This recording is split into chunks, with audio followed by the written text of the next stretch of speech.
دەتانەوێت چەند زانیاریەکی ورد و گرنگ لەسەر ڕواندز بزانن؟ ڕواندز یەکێکە لەو شارانەی سەر بە پارێزگای هەولێرە و نزیکەی 110 کیلۆمەتر لێەوە دوورە. ڕووبەری ئەو ناوچەیە 146465 کیلۆمەتر دووجایە. هەڵکەوتەی ئەو ناوچەیە بەم شێوەیە کە لە نێوان کۆمەڵێک دۆڵ و چیادایە و کەوتۆتە نێوان دوو دۆڵ کە بەخەرە ناسراوە. لە باکووردا چیای زۆزک و حەسەنبەک، لە خۆرهەڵات چیای هەندرێن و دۆڵی باڵەکایەتی، لە خۆر ئاواشدا گردۆڵکەکانی باپشتیان و گورزە و چیای برادۆست، لە باشووریشدا چیای کۆڕەک و ئارموشە. و هەروەکو باسم کرد بەهۆی هەڵکەوتەی شوێنەکەی ڕەواندز کۆمەڵێک شوێنی گەشتیاری زۆر خۆش و جوانی لێوەکو بێخاڵ و جوندیان و شنگلبانە کە لە هاوینادا کەشێکی فێنک و خۆشی هەیە. گەشتیار لەسەر تاسەری عێراق و کوردستان بە تایبەتی دێن سەردانی دەکەن.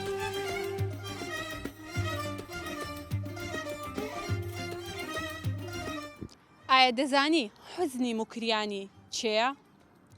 حوزنی موکریانی یەکێکە لە ڕۆژنامەنووس و مێژوونووسە هەرە بەناوبانگەکانی کورد کە لە مەهاباد لەدایک بووە و لە بەغدا کۆچی دوایی کردووە لە ساڵی 1890 بەرامبەر بە 1947 ئێستا گڵکۆکەی لە هەولێرە. ئەوەی شایانی باسکردنە حوزنی موکریانی بۆ یەکەم جار پیتە کوردیەکانی لە ڕیزی پیتە عەرەبیەکاندا دانا و بە ڕێگەی هەڵکەندن خستۆتیە ڕیزی پیتە عەرەبیەکاندا و لە ڕەواندز یەکەم ڕۆژنامەی زاری کرمانجی لە سەردەستی حوزنی موکریانی بڵاو کراوەتەوە. بۆیە لێرە پەیکەرێکی زۆر جوانیان بۆ دروست کردووە کە هەروەکو هەمومان دەزانین ڕەواندز بە شاری هونەر و هونەردۆست بەناوبانگە.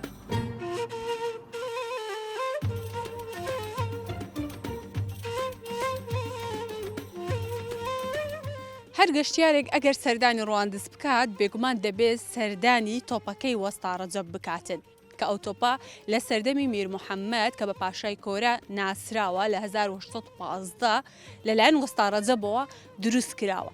300 تۆپی هاوشێوەی دروست کردووە، جا گەورەتر و بچووکتر. ئەو تۆپە ئەوەندە بەهێز بووە، ئەوەندە باش بووە لە سەردەمی خۆیدا لەلایەن رووسیای قەیسەری و ئەڵمانیادا تووشی شۆک بووینە، چونکە لەو کاتەدا تەنها ئەوان توانای وەهاکارێکیان هەبووە، توانایان هەبووە تۆپێکی هاوشێوە بکەن.